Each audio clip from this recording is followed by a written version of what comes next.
ನಮಸ್ಕಾರ ಎಲ್ಲರಿಗೂ. ನಾವಿವತ್ತು ಐಶರ್ ಟ್ರ್ಯಾಕ್ಟರ್ ಹತ್ರ ಬಂದಿದ್ದೀವಿ.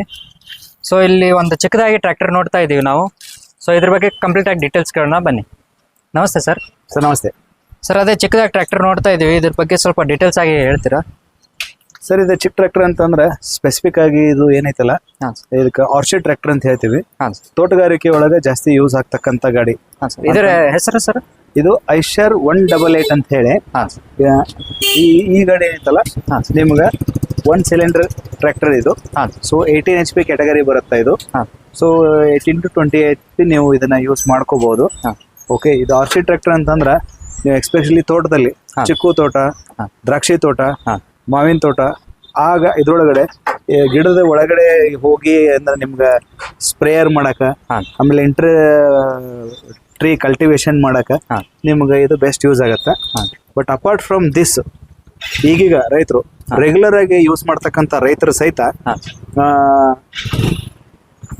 ಹೊಲದಲ್ಲಿ ಪೆಸ್ಟಿಸೈಡ್ ಹೊಡಿಬೇಕಾದ್ರೆ ಹೊಲ ಎಣ್ಣೆ ಹೊಡಿತಾರ ಅಂತ ಹೇಳ್ತಾರಲ್ಲ, ಆಟೋಮೆಟಿಕ್ ಆಗಿ ನೀವು ಅದಕ್ಕೊಂದು ಟ್ಯಾಂಕ್ ಫಿಕ್ಸ್ ಮಾಡಿರ್ತಾರ, ಅದಕ್ಕೊಂದು ಸ್ಪ್ರೇಯರ್ ಇರುತ್ತೆ.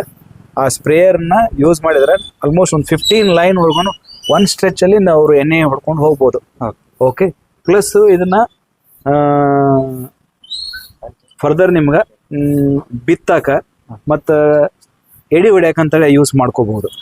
ಸೊ ಇದಕ್ಕೆ ಅವರು ಸೇಮ್ ಟ್ರ್ಯಾಕ್ಟರ್ನು ಯೂಸ್ ಮಾಡಬಹುದು. ಬಟ್ ಕೆಲವೊಬ್ಬರು ಏನ್ ಮಾಡ್ತಾ ಇದಾರೆ ರೈತರು, ಇದಕ್ಕೊಂದು ಹೈಟೆಡ್ ಟೈರ್ ಸಿಗ್ತವೆ. ಟೈರ್ ಅನ್ನ ಹೈಟ್ ಮಾಡ್ಬಿಟ್ಟು, ಗಾಲಿನ ಹೈಟ್ ಮಾಡ್ಬಿಟ್ಟು, ಆಲ್ಮೋಸ್ಟ್ ಬೆಳೆ ನಿಮ್ಮ ನಡೋದವರೆಗೂ ಎತ್ತರ ಬರೋವರೆಗೂ ಸಹಿತ ನೀವು ಹೊಲದಲ್ಲಿ ಅವ್ರ ಎಡಿ ಹೊಡಿಬಹುದು, ಎಣ್ಣೆ ಹೊಡಿಬಹುದು. ಆ ತರ ಕೆಲ್ಸಕ್ಕೆ ಸ್ಪೆಸಿಫಿಕ್ ಆಗಿ ಈ ಗಾಡಿಗಳು ಬಹಳ ಯೂಸ್ ಆಗ್ತವೆ. ಹೈಟ್ ಟೈರ್ ಅಂದ್ರೆ ಅವು ತೆಳ್ಳಗೆ ಬರ್ತಾವ ಸರ್? ತೆಳ್ಳಗೆ ಬರ್ತಾವ, ಚಕಡಿ ಗಾಲಿ ಟೈಪ್ ಬರ್ತಾವ ಸರ್, ಅಥವಾ 8mm ಟೈರ್ ಅಂತ ಬರ್ತಾವ, ಟೈರ್ ಟ್ಯೂಬ್ ಇದ್ದದಂತದ್ದು ಬರುತ್ತೆ. ಅದನ್ನ ಏನ್ ಮಾಡ್ಬಿಡ್ತಾರೆ, ಸ್ವಲ್ಪ ಇದನ್ನ ಅವಾಗ ಸ್ಟ್ರೆಚ್ ಮಾಡಿ ಅಗಲಾಗತ್ತೆ, ಮಾಡಿಫೈಡ್ ಮಾಡಿ ಹೈಟ್ ಆಗತ್ತೆ. ಸೊ ಈಸಿಯಾಗಿ ಆಪರೇಟ್ ಮಾಡ್ಬೋದು. ಅವಾಗ ಏನಾಗ್ತದ್ರೆ, ಈಗ ಎಣ್ಣೆ ಹೊಡಿಯೋದಂತ ನಾವು ಮೊದಲು ಮ್ಯಾನ್ಯುವಲ್ ಏನಾಗ್ತಲ್ಲ, ಪಂಪ್ ಹಾಕೊಂಡ್ಬಿಟ್ಟು ಒಬ್ಬರೇ 1-2 ಲೈನ್ ಹೊಡ್ಕೊಂತ ಹೋಗ್ತಾ ಇದ್ವಿ. ಒಂದು ಸ್ಟ್ರೆಚ್ ಅಲ್ಲಿ ಸುಮಾರು 15 ಲೈನ್ ಉದ್ದನ ಹೊಲ ಇತ್ತಂತಂದ್ರ, ಪಟ್ಟಿ ಉದ್ದ ಇತ್ತಂತಂದ್ರ 1 ಲೈನ್ ಹೋಗಿ ನೀವು ಹಿಂಗ್ ಹೊಳೆ ಬರೋದ್ರೊಳಗನ 1 ಎಕರೆ ಖಲಾಸ್ ಮಾಡ್ಬೋದು ಸರ್. ಮತ್ತೆ ಇದೇನು ಸರ್ ಇದು? ಸರ್, ಇದರಲ್ಲಿ ಈಗ ಏನಾಯ್ತಂದ್ರ, ಇದರಲ್ಲಿ ನಿಮ್ಗೆ 2 ತರ ಟ್ರ್ಯಾಕ್ಟರ್ ಸಿಗ್ತಾವ ಸರ್. ಈಗ ಸದ್ಯ ಇರೋದು ಇದು 4 wheel ಡ್ರೈವ್ ಅಂತ ಹೇಳಿ. ಓಕೆ, ಇಲ್ಲಿ ನೋಡ್ರಿ, ಇಲ್ಲಿ ಮುಂದೂ ಬಟನ್ ಟೈರ್ ಕಾಣತ್ತೆ ನಿಮ್ಗೆ ಇದು. ಓಕೆ, ಹಿಂದೂ ಕೂಡ ಬಟನ್ ಟೈರ್ ಇರುತ್ತೆ. ಈ ತರ ಬಂತಂದ್ರೆ ಇದಕ್ಕೆ 4 wheel ಡ್ರೈವ್ ಅಂತಾರೆ. ಓಕೆ, ಇದರಲ್ಲಿ 4 ಟೈರ್ಗಳಿಗೂ ಸಹಿತ ಪವರ್ ಔಟ್ಪುಟ್ ಇರುತ್ತೆ. ಸೊ ನೀವು ಒಮ್ಮೆ ಅದನ್ನ ಕನೆಕ್ಟ್ ಮಾಡಿದ್ರೆ, ಬೇಡ ಅಂದ್ರೆ ನೀವು ಇದನ್ನ 2 wheel ಡ್ರೈವ್ ಕೂಡ ಮಾಡ್ಕೋಬಹುದು, ಆಪ್ಷನ್ ಐತಿ. ಈ ಕಡೆ ನೀವು ಬಂದ್ರೆ ಅಂದ್ರೆ ನಾನು ತೋರಿಸ್ತೇನೆ ಅದನ್ನ. ಸೊ ಇಲ್ಲಿ ಈ ಲಿವರ್ ಆಪರೇಟ್ ಮಾಡೋದ್ರಿಂದ ನೀವು 2 wheel ಡ್ರೈವ್ ಮತ್ತು 4 wheel ಡ್ರೈವ್ ಸೆಲೆಕ್ಷನ್ ಮಾಡ್ಕೋಬಹುದು. ಇಲ್ಲಿ 4 wheel ಡ್ರೈವ್, 2 wheel ಡ್ರೈವ್ ಬರುತ್ತೆ. ಇಲ್ಲಿ ಮೇಲ್ಗಡೆ ಮಾಡಿದ್ರೆ 4 wheel ಡ್ರೈವ್ ಆಪರೇಟ್ ಆಗುತ್ತೆ. ಸೊ 2 wheel ಡ್ರೈವ್ ಆಪರೇಟ್ ಮಾಡಿದಾಗ ಹಿಂದಿನ ಗಾಲಿಗೆ ಅಷ್ಟ ಪವರ್ ಸಿಗುತ್ತೆ. ಸೊ 4 wheel ಡ್ರೈವ್ ಆಪರೇಟ್ ಮಾಡಿದ್ರೆ 4 ಗಾಲಿ ಎಟ್ ಎ ಟೈಮ್ ಪವರ್ ಸಿಗುತ್ತೆ ನಮ್ಗೆ. ಇದು ಏರ್ ಕೂಲ್ಡ್ ಇಂಜಿನ್ ಬರುತ್ತೆ ಸರ್, ರೆಕಾರ್ಡೋ ಇಂಜಿನ್ ಅಂತ ಹೇಳಿ ಇದ್ರಾಗ ಬರ್ತಾ ಇರೋದು ಏರ್ ಕೂಲ್ಡ್ ಇಂಜಿನ್. ಸೊ ಇದ್ರೊಳಗಡೆ ರೇಡಿಯೇಟರ್ ಇರೋದಿಲ್ಲ. ನಿಮ್ಗೆ ತೋರಿಸ್ಬೇಕಂತ ನಾನು ಓಪನ್ ಮಾಡಿ ನಾವು ತೋರಿಸ್ಬೋದು.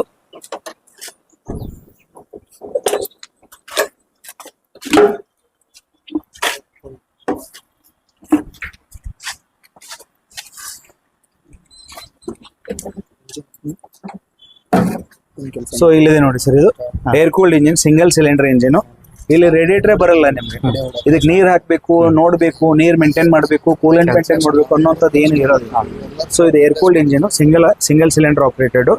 ಸೊ ವೆರಿ ಕಾಂಪಿಟೇಬಲ್ ಇರುತ್ತೆ ಸರ್ ಇದು ನಿಮ್ಗೆ ಆಪರೇಷನ್ಸ್ಗೆ, ಈಸಿ ಆಪರೇಟೆಡ್ ಇರುತ್ತೆ.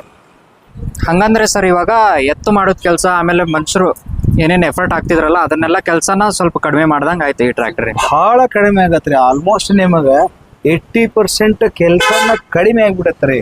ಯಾಕಂತಂದ್ರೆ ಏನಾಗುತ್ತೆ ಗೊತ್ತ್ರಿ, ಎತ್ತು ಹಿಡ್ಕೊಂಡು ಹೋದ್ರೆ 2 ಎತ್ತು, ಅದಕ್ಕೆ ಎತ್ತಿಗೆ ಆಪರೇಟ್ ಮಾಡೋನು ಒಬ್ಬನೇ ಇರ್ಬೇಕು. ಅದ್ರ ಹಿಂದ್ಗಡೆ ಮೇಂಟೆನೆನ್ಸ್, ನೀವು ಎತ್ತನ್ನ ಮೇಂಟೈನ್ ಮಾಡ್ಬೇಕಾಗ್ತೈತ್ರಿ. ಅದಕ್ಕೆ ನೀವು ಹುಲ್ಲು ಹಾಕ್ಬೇಕು, ಮೈ ತೊಳಿಬೇಕು, ಎಲ್ಲ ಮಾಡ್ಬೇಕು. ಇದ್ರೊಳಗೆ ಡೀಸೆಲ್ ಹಾಕ್ಬೇಕು, ಗಾಡಿ ಸ್ಟಾರ್ಟ್ ಮಾಡ್ಬೇಕು ಅಷ್ಟೇ. ಸೊ ಇಲ್ಲಿ ಒಬ್ರು ಆಪರೇಟ್ ಮಾಡೋ ಹೊತ್ತಿನೊಳಗಡೆ ಹಿಂದ್ಗಡೆ 6 ಮಂದಿ ನೀವು ಎಡಿ ಹೊಡಿಬಹುದು. ಮತ್ತೆ ಆಟೋಮೆಟಿಕ್ ನೀವು ಅದನ್ನ ಸ್ಪ್ರೇಯರ್ ಸೆಟ್ ಮಾಡೋದ್ರಿಂದ ಈಗ 15 ಲೈನ್, ನೀವು 15 ಲೈನ್ ಹೊಡಿಬೇಕಪ್ಪ ಅಂತಂದ್ರೆ ಮಿನಿಮಮ್ ನೀವು ಏನಿಲ್ಲ ಅಂದ್ರೆ 8 ಮಂದಿ ಇರ್ಬೇಕು. 8 ಮಂದಿ 8 ಎಳ್ಳೆ 16, 2 ಲೈನ್ ಹುಡ್ಕೊಂತ ಹೋಗ್ತಿತ್ತು. ಸೊ 8 ಮಂದಿ ಮಾಡೋ ಕೆಲಸನ ಓನ್ಲಿ ಇಬ್ರು ಮಾಡ್ಬೋದು. ಒಬ್ರು ಬರೀ ಅದಕ್ಕೆ ಪೆಸ್ಟಿಸೈಡು ಮತ್ತೆ ನೀರ್ ಮಿಕ್ಸ್ ಮಾಡಿ ಟ್ಯಾಂಕ್ ಅಲ್ಲಿ ಕನೆಕ್ಟ್ ಮಾಡ್ಬಿಟ್ರೆ ಒಬ್ಬ ಒಂದ್ ರೌಂಡ್ ಹೋಗ್ ಬಂದ್ಬಿಟ್ಟ ಅಂತಂದ್ರ ಸುಮಾರು ನಿಮ್ಗ ದೊಡ್ಡ ದೊಡ್ಡ ಹೊಲ ಆಯ್ತು ಅಂತಂದ್ರ ಒಂದೊಂದ್ ದಿನದಲ್ಲಿ ನೀವ್ ಏನಿಲ್ಲ ಅಂತಂದ್ರು 20 ರಿಂದ 30 ಎಕರೆ ಹೊಲಕ್ಕ ಎಣ್ಣೆ ಹೊಡಿಬಹುದು. ನೀವು ಮೊದ್ಲೇ 8 ಜನ ಕೂಡಿ ಈ 10 ಎಕರೆ ಹೊಡಿಬೇಕಂದ್ರೆ ಒಂದ್ ದಿವ್ಸಕ್ಕೆ ಬಹಳ ಆಗ್ತಿತ್ತು. Highly impossible. ಇವಾಗ 30 ಎಕರೆ ಹೊಲನ ಈಸಿ ಆಗಿ ಬೆಳಿಗ್ಗೆ 10 ಗಂಟೆಗೆ ಹೋಗಿ ಸಾಯಂಕಾಲ 4 ಗಂಟೆವರೆಗೆ ಅಂದ್ರೆ ಮುಗಿದ್ ಹೋಗ್ಬಿಡುತ್ತೆ ನಿಮ್ ಕೆಲಸ. ಆಮೇಲೆ ನಿಮ್ಗೆ ಏನಾಗತ್ತೆ ಇಲ್ಲಿ ಮ್ಯಾನ್ ಪವರ್ ಸೇವಿಂಗ್ ಆಗತ್ತೆ. ಈಗ ನಿಮ್ಗೆ ಏನಾಗತ್ತೆ ಈಗೆಲ್ಲ ಮ್ಯಾನ್ ಪವರ್ ಶಾರ್ಟೇಜ್ ಬಹಳ ಇದೆ, ಮ್ಯಾನ್ ಪವರ್ ಸಿಗೋದಲ್ಲ. ಸೊ ಆ ಟೈಮಲ್ಲಿ ಈ ತರ ನಾವು ಈ ಸ್ಪ್ರೇಯರ್ ಸೆಟ್ ಮಾಡೋದ್ರಿಂದ ಏನಾಗತ್ತಲ್ರಿ ಹೊಲದೊಳಗಡೆ ಕೆಲಸ ಈಸಿ ಆಗತ್ತೆ. ಮತ್ತೆ ಬಹಳ ಜನ ರೈತರು ದೊಡ್ಡ ದೊಡ್ಡ ರೈತರು ಇರ್ತಾರಲ್ಲ, ದೊಡ್ಡ ಲ್ಯಾಂಡ್ಸ್ ಇರ್ತಾವಲ್ಲ, ಅವ್ರಿಗೆಲ್ಲ ಅವ್ರು ಅಷ್ಟೊಂದು ಲೇಬರ್ನ ಅಕ್ಯುಮುಲೇಟ್ ಮಾಡೋದು ಕಷ್ಟ ಆಗತ್ತೆ. ಮತ್ತೆ at a time 20 acre 30 acre ಹೊಲನ ಟೈಮ್ ಸ್ಪೆಸಿಫಿಕೇಶನ್ ಟೈಮ್ ಬಹಳ ಸಣ್ಣ ಇರ್ತೈತ್ರಿ ಸರ್. ಮಳಿ ಬಂದ ಈಗ ಜಸ್ಟ್ ಒಂದು 4 ದಿನ ಹೊರಪಿರುತ್ತೆ. ಆ 4 ದಿನದೊಳಗೆ ನಾವು ಎಣ್ಣೆ ಹೊಡೆ ಕೆಲಸ ಮಾಡ್ಬೇಕು ಅಂತಂದ್ರೆ ಸುಮಾರು 25-30 ಜನ ಲೇಬರ್ನ ಹಾಕೋದ್ ಬದ್ಲಿ ಈ ತರ ಟ್ರ್ಯಾಕ್ಟರ್ ಯೂಸ್ ಮಾಡ್ಬಿಟ್ರೆ 2 ದಿನದೊಳಗೆ ಎಲ್ಲ ಎಣ್ಣೆ ಹೊಡೆದ್ ನಾವು ಕಂಪ್ಲೀಟ್ ಮಾಡ್ಬೋದು. ಸೊ ಈಸಿ ಆಗಿಬಿಡುತ್ತೆ. ಒಂದ್ 5-6 ದಿನ ಆಗೋದ್ ಕೆಲಸನ ಒಂದು ಅಥವಾ 2 ದಿನದೊಳಗೆ ಮುಗಿಸ್ಬಿಡ್ಬೋದು ಸರ್. ಈಸಿಯಾಗಿ ಮುಗಿಸ್ಬಿಡ್ಬೋದು ಸರ್. ಮತ್ತೆ ಇಲ್ಲಿ ಏನಿದೆ ಅಲ್ಲ ಸರ್, ಇದೇನು ಸರ್ ಇದು ಏನಿದೆ ಅಲ್ರಿ ಸರ್, ಇದು ಹೈಡ್ರೋಲಿಕ್ ಸೆಟ್ಟಿಂಗ್ಸ್ ಬರುತ್ತೆ ಸರ್. ಈಗ ಇಲ್ಲಿ ನೀವು ಹಿಂದೆ ನೇಗ್ಲ ಅದು ಹಾಕಿದ್ಮೇಲೆ ಇದಕ್ಕೆ ಏನಂತಾರಲ್ರಿ, ಇದಕ್ಕೆ ಡ್ರಾಪ್ ಸೆಟ್ಟಿಂಗ್ ಬಾರ್ ಅಂತಾರೆ ಸರ್. ನಿಮ್ಗೆ ಎಷ್ಟು ಡೆಪ್ತ್ ಬೇಕು ಅನ್ನೋದನ್ನ ಇಲ್ಲಿ 0 ಇಂದ ಇಟ್ಕೊಂಡ್ಬಿಟ್ಟು ನೀವು ಹಿಂಗೆ ಹಾಕಿದ್ರೆ ನೀವು ಸೆಟ್ ಮಾಡ್ಕೋಬಹುದು. ಇದಿಲ್ಲಿ ಅಡ್ಜಸ್ಟೇಬಲ್ ನಾಬ್ ಇರುತ್ತೆ. ಸೊ ನೀವು ಎಲ್ಲಿಗೆ ಬೇಕೋ ಅಲ್ಲಿ ಸೆಟ್ ಮಾಡ್ಕೋಬಹುದು, ಎಷ್ಟು ಡೆಪ್ತ್ ಬೇಕೋ ಅಷ್ಟು ಸೇರಿಸ್ಕೋಬಹುದು. ನೀವು ಒಂದ್ಸರಿ ಅದನ್ನ ಸೆಟ್ ಮಾಡಿದ್ಮೇಲೆ ಈ ಲಿವರ್ ತಗೊಂಡ್ಬಂದ್ಬಿಟ್ಟು ನೀವು ಇಲ್ಲಿ ಲಾಕ್ ಮಾಡ್ಬಿಟ್ರೆ ಅದೇ ಪೊಸಿಷನ್ ಅಲ್ಲಿ ಇರುತ್ತೆ. ಇದರಿಂದ ಈಗ ಡೌನ್ ಸರ್ ಇದು. ಈಗ ನೀವು ಒಂದು ಕಾರ್ನರ್ಗೆ ಹೋದ್ರಿ, ಹೊಲದ ಕಾರ್ನರ್ಗೆ ಹೋದ್ರಿ, ಅವಾಗ ಅದನ್ನ ಎತ್ತಿ ಮತ್ತೆ ಟರ್ನ್ ಮಾಡ್ಬೇಕಾಗತ್ತೆ. ಸೊ ಇದನ್ನ ಮೇಲ್ ಮಾಡ್ಬಿಟ್ರೆ ಅದ್ ನೇಗ್ಲ ಆಟೋಮೆಟಿಕ್ ಆಗಿ ಮೇಲ್ ಬಂದ್ಬಿಡುತ್ತೆ. ಮತ್ತೆ ಟರ್ನ್ ಮಾಡಿ ನೀವು ಕೆಳಗಡೆ ಬಿಡ್ಬೇಕಂದ್ರೆ ಜಸ್ಟ್ ಇನ್ಸ್ಟಂಟ್ ಟಚ್ ಮಾಡ್ಕೊಂಡ್ಬಿಟ್ಟು. ಸೊ ಆಟೋಮೆಟಿಕ್ ನೀವು ಏನ್ ಸೆಟ್ ಮಾಡಿದ್ರಲ್ಲ ಆ ಲೆಂತ್ಗೆ, ಆ ವಿಡ್ತ್ಗೆ, ಆ ಡೆಪ್ತ್ಗೆ ಸೆಟ್ ಆಗ್ಬಿಡುತ್ತೆ. ಇದು ಹೈಡ್ರಾಲಿಕ್ ಕೆಪಾಸಿಟಿ ಬಂದ್ಬಿಟ್ಟು ಇದ್ರದ್ದು 800 kg ಬರುತ್ತೆ ಸರ್ ಇದು. ಯಾಕಂದ್ರೆ ಸ್ಮಾಲ್ ಆರ್ಚೆ ಟ್ರ್ಯಾಕ್ಟರ್ ಅಲ್ಲ, ದೊಡ್ಡ ಟ್ರ್ಯಾಕ್ಟರ್ ಗತ್ತೆ ಇರಲ್ಲ. 800 kg. ಬಟ್ ಇದನ್ನ ಮೇನ್ ಪರ್ಪಸ್ ಯೂಸ್ ಮಾಡೋದು ಏನಂತಂದ್ರೆ ಎಡಿ ಹೊಡ್ಯಕ್ಕೆ ಯೂಸ್ ಮಾಡ್ತಾರೆ ಸರ್, ಸ್ಪ್ರೇಯರ್ಗೆ ಯೂಸ್ ಮಾಡ್ತಾರೆ, ಮತ್ತೆ ತೋಟಗಾರಿಕೆ ಒಳಗೆ ಯೂಸ್ ಮಾಡ್ತಾರೆ. ತೋಟಗಾರಿಕೆ ಒಳಗೂ ಪೆಸ್ಟಿಸೈಡ್ ಸ್ಪ್ರೇ ಮಾಡಕ್ಕೆ ಯೂಸ್ ಮಾಡ್ತಾರೆ ಸರ್. ಆ ತರ ಇದು ಸರ್. ಇದರಲ್ಲೂ ಅಡ್ಜಸ್ಟೇಬಲ್ ಶೀಟ್ ಬರುತ್ತಾ ಸರ್? ಹೌದೌದು, ಇದರಲ್ಲೂ ಅಡ್ಜಸ್ಟೇಬಲ್ ಶೀಟ್ ಬರುತ್ತೆ. ಇದರಲ್ಲಿ ನಾಬ್ ಇರುತ್ತೆ. ಇಲ್ಲಿ ಈ ನಾಬ್ ನಾವು ಟೈಟ್ ಮಾಡಿದ್ರೆ ಇದು ಇಲ್ಲಿ ಒಳಗಡೆ ಇಲ್ಲಿ ಕುಷನ್ ಸ್ಪ್ರಿಂಗ್ಸ್ ಇರ್ತಾವ ನೋಡ್ರಿ, ಇಲ್ಲಿ ಕಾಣ್ಬಹುದು ನೀವು. ಇಲ್ಲಿದೆ ನೋಡ್ರಿ ಸರ್, ಇಲ್ಲಿ ಸ್ಪ್ರಿಂಗ್ಸ್ ಇರ್ತಾವಲ್ಲ, ಆ ಸ್ಪ್ರಿಂಗ್ ಸ್ಟ್ರೆಂತ್ ಏನಲ್ಲ ಜಾಸ್ತಿ ಕಡಿಮೆ ಮಾಡ್ಕೋಬಹುದು ನೀವು. ಈ ಜಾಸ್ತಿ ಕಡಿಮೆ ಮಾಡೋದ್ರಿಂದ ಇದೇನಾಗ್ತೈತಲ್ರಿ, ಸೀಟು ಕುಷನ್ ಆಪರೇಟ್ ಆಗುತ್ತೆ. 3 ಫೂಟ್ 1 ಇಂಚ್ ಇದೆ ಸರ್ ಇದು. ಇವನ್ ನೀವು ಈ ಕಬ್ಬಿನ ಹೊಲದಾಗೂ ಯೂಸ್ ಮಾಡಬಹುದು. ಓಕೆ. ಮತ್ತೆ ಈ ಟೈರ್ ಏನೈತಲ್ಲ, ಟೈರ್ ನ ಅದ್ಲಿ ಬದ್ಲಿ ಮಾಡೋದ್ರಿಂದ ನಿಮ್ಗೆ ವಿಡ್ತ್ ಹೆಚ್ಚು ಕಡಿಮೆನೂ ಮಾಡ್ಕೋಬಹುದು. Okay sir. ಆಮೇಲೆ ಇದ್ರಲ್ಲೂ ಕೂಡ ನಿಮ್ಗೆ ಐತ್ಲಾ, ನಮ್ಮಲ್ಲಿ ಐಷರ್ ಅಲ್ಲಿ ಒಂದು ಸ್ಪೆಸಿಫಿಕೇಶನ್ ಇದೆ, 7 ಪಿನ್ ಹೋಲ್ಡರ್ ಅಂತ ಬರುತ್ತೆ. ಇದರಿಂದ ನೀವು ಪವರ್ ಜನರೇಷನ್ ಮಾಡ್ಕೋಬಹುದು. ಎಮರ್ಜೆನ್ಸಿ ಏನಾದ್ರು ಇತ್ತಂದ್ರೆ, ಟೆಂಪರರಿ ಏನಾದ್ರು ಬೇಕಾದ್ರೆ. ಆಮೇಲೆ ಇದಕ್ಕೂ ಇದೆ ಅಂತಲ್ರಿ, ಫ್ಲೋ ಲೈಟ್ ಅಂತ ಬರುತ್ತೆ. ನೀವು ರಾತ್ರಿ ಹೊತ್ತಿನಲ್ಲಿ ಈಗ ಕೆಲಸ ಮಾಡೋ ಹೊತ್ನಾಗ ಇಲ್ಲಿ ಲೈಟ್ ಯೂಸ್ ಆಗತ್ತೆ. ಆಮೇಲೆ ಇಲ್ಲೊಂದು 2 ಸ್ಪೆಸಿಫಿಕ್ ಆಗಿ ಇಲ್ಲಿ 2 ಬಾರ್ ಕೊಟ್ಟಿದ್ದಾರೆ ಸರ್. ಈ ಬಾರ್ ಅಲ್ಲಿ ಟ್ಯೂಬ್ ಟೈಪ್ ಫಿಕ್ಸ್ ಮಾಡಿಬಿಟ್ಟು ನೀವು ಹುಡ್ ಫಿಕ್ಸ್ ಮಾಡ್ಕೊಳ್ಳೋ ಆಪ್ಷನ್ಸ್ ಇದರಲ್ಲಿ ಇದೆ. ಇಲ್ಲಿದೆ ನೋಡಿ ಸರ್, 2 ಕಡೆ ಇದೆ. ಸೊ ಇದು ನೀವು ಹುಡ್ ಫಿಕ್ಸ್ ಮಾಡಕ್ ಅನುಕೂಲತೆ ಕೊಡ್ತೀವಿ ಸರ್. ಮತ್ತೆ ಇದು ಇವಾಗ ರೇಟ್ ಎಷ್ಟು ಬೀಳುತ್ತೆ ಸರ್? ಸರ್ ಇದರಲ್ಲಿ ಹೇಳಿದ್ನಲ್ಲ ನಿಮ್ಗೆ, ಇದು 2 ತರ ಬೀಳುತ್ತೆ ಸರ್. 2 ತರ ಗಾಡಿಗಳು ಬರುತ್ತೆ. ಒಂದು 4 ವೀಲ್ ಡ್ರೈವ್ ಅಂತ ಬರುತ್ತೆ, ಇನ್ನೊಂದು 2 ವೀಲ್ ಡ್ರೈವ್ ಬರುತ್ತೆ. ಈ 4 ವೀಲ್ ಡ್ರೈವ್ ಟ್ರ್ಯಾಕ್ಟರ್ಗಳಿಗೆ ಏನಾಗುತ್ತೆ ಅಂತಂದ್ರೆ 3,50,000ದಿಂದ 3,70,000ವರೆಗೂ ಪ್ರೈಸ್ ಬರುತ್ತೆ.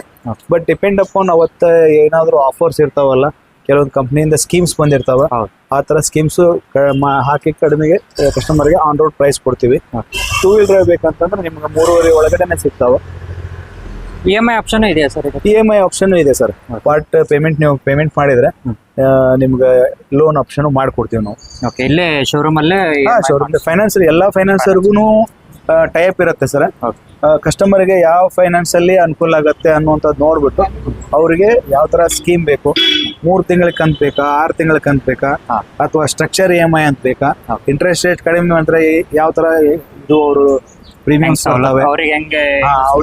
ಎಷ್ಟು ಅನುಕೂಲ ಆಗತ್ತಾ ಅಷ್ಟು ಅನುಕೂಲ ಮಾಡಿಕೊಡುವಂತ. ಇದು ಆಕ್ಚುಲಿ ಸರ್ ಇದು 18 HP ಕ್ಯಾಟಗರಿ ಅಂತ ಇರೋದು ಸರ್. ಇದು 18 to 20 HP ಕ್ಯಾಟಗರಿ ಒಳಗೂ ನೀವು ಕೆಲಸ ಮಾಡ್ತೀವಿ. ಓಕೆ ಸರ್, ಧನ್ಯವಾದಗಳು. ಥ್ಯಾಂಕ್ ಯು ಮಾಹಿತಿ ಹೇಳ್ಕೊಟ್ಟಿದ್ದಕ್ಕೆ. Thank you sir.